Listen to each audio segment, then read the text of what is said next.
नमस्कार दोस्तों, आज से वार्षिकांक का एक सीरीज प्रारंभ किया जा रहा है क्योंकि कुछ अभ्यर्थियों को कहना था कि सर आप प्रीलिम्स को फोकस करते हुए एक वार्षिकांक का सीरीज आरंभ कीजिए। हम उन्हीं महत्वपूर्ण टॉपिकों को अपने सीरीज में शामिल करेंगे जो एग्जामिनेशन दृष्टिकोण से काफी महत्वपूर्ण है।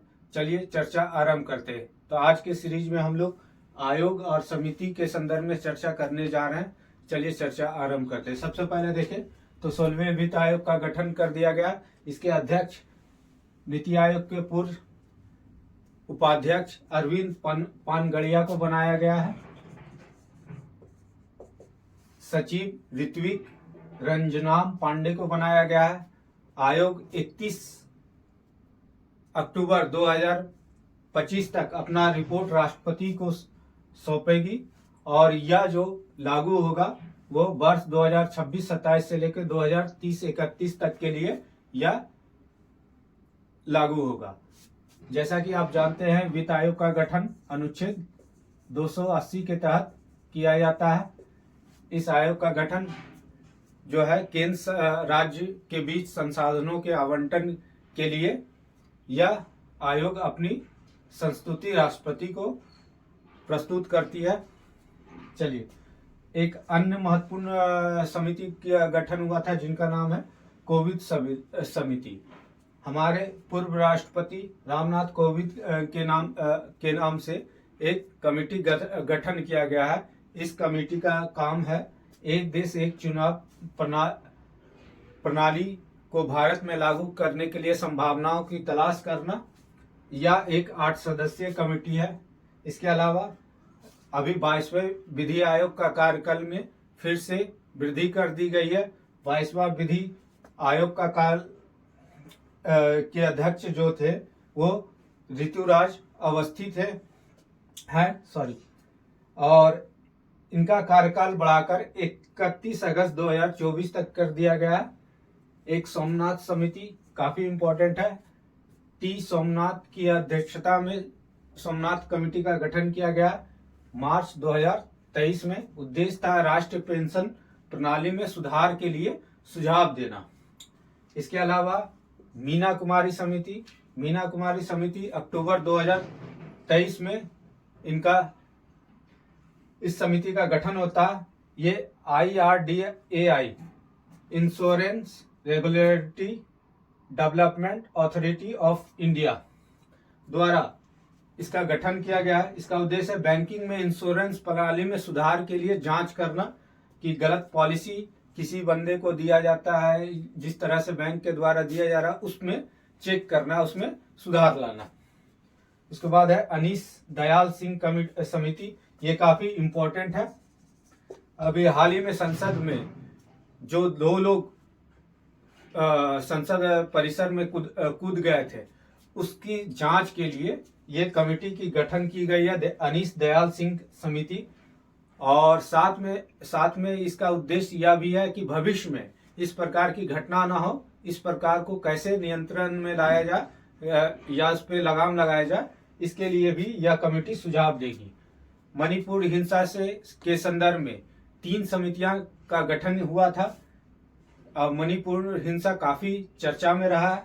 चलिए, मणिपुर हिंसा के जांच हेतु सबसे पहले मणिपुर हिंसा की जांच हेतु एक समिति बनी थी जो 4 जून 2023 को गठित की गई थी। इसके अध्यक्ष अजय लामा थे और इनमें 3 और सदस्य थे। इनमें 2 और सदस्य थे। इनके 2 और सदस्य हिमांशु शेखर और आलोक प्रभाकर थे। दूसरी जो कमेटी बनी थी वो शांति स्थापित करने के लिए बनी थी। यह कमेटी जो है 10 जून 2023 को बनी थी। मणिपुर के राज्यपाल अनुसुईया उइके के अध्यक्षता में ये कमेटी बनी थी। इस कमेटी का उद्देश्य था कि विभिन्न जनजातियों के बीच मणिपुर में शांति और समझौता के लिए आपस में वार्तालाप करवाना और शांति प्रक्रिया को सुनिश्चित करना। इसके बाद मणिपुर हिंसा प्रभावित लोगों को पुनर्वास के लिए गीता मित्तल समिति की गठन किया गया था। यह समिति जो है 7 अगस्त 2023 को गठित की गई थी। एक और महत्वपूर्ण कमेटी है महेश चंद्र समिति। महेश चंद्र समिति का गठन अगस्त 2023 में किया गया था। इस समिति का गठन एनसीईआरटी के द्वारा किया गया था। उद्देश्य ये है कि एनसीईआरटी के पाठ्यक्रम में संशोधन लाना। इसके अलावा अन्य महत्वपूर्ण समितियों के संदर्भ में देखें तो सबसे पहले देखते हैं अभय एम एस्प्रे समिति। यह समिति का गठन जो है अडानी हिंडनबर्ग मामले की जांच करने के लिए किया गया था। समिति शेयर बाजार के विभिन्न नियामकीय पहलुओं के साथ अडानी समूह की कंपनियों के शेयरों में आई गिरावट की जांच के लिए यह समिति का गठन किया गया था, अभय एम एस्प्रे समिति। एक अन्य महत्वपूर्ण संविधान पीठ का गठन किया गया था जो के.एम. जोसेफ की अध्यक्षता में किया गया था। यह एक 5 सदस्यीय संविधान पीठ समिति थी। इसमें इस समिति ने यह सुझाव दिया था कि मुख्य निर्वाचन आयुक्त और अन्य निर्वाचन आयुक्त की नियुक्ति एक उच्च अधिकार प्राप्त समिति की सिफारिश पे राष्ट्रपति के द्वारा किया जाना चाहिए। इस समिति में कौन कौन लोग होंगे? तो सबसे पहले प्रधानमंत्री होंगे, दूसरा सुप्रीम कोर्ट के मुख्य न्यायाधीश होंगे, तीसरा लोकसभा के प्रतिपक्ष के नेता।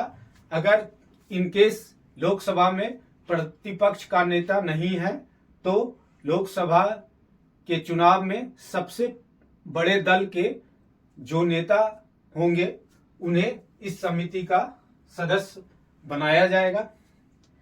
इसके अलावा अन्य महत्वपूर्ण समिति धर्म परिवर्तन करने पर किसी व्यक्ति को अनुसूचित जाति का दर्जा देने के लिए के.जी.